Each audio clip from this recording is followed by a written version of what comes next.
Welcome to Kenton Teaches. Enjoy the video. You begin now. Unplug the refrigerator and put on gloves and eye protection, then remove the access panel to find the compressor service ports. Once located, connect a manifold gauge set, low to the suction side, high to the discharge or Schrader port, and confirm both manifold valves are closed. Explain why. Closing prevents sudden refrigerant flow and lets you isolate readings safely.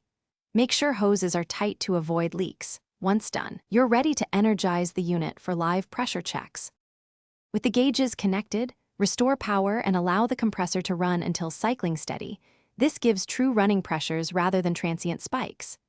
Open the low side valve first to read suction pressure, then the high side, record both static compressor off and running pressures for diagnosis. Explain why.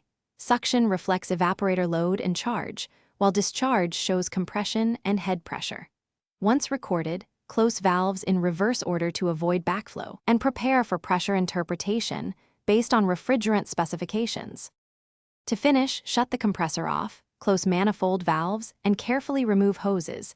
Capture refrigerant per regulations or cap ports for later service. Explain why. Safe recovery prevents venting and preserves system charge for repair.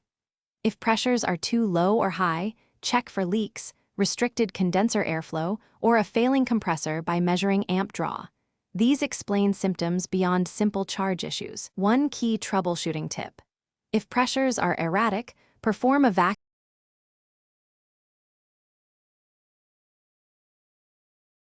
Thanks for watching. Please subscribe if this video was helpful.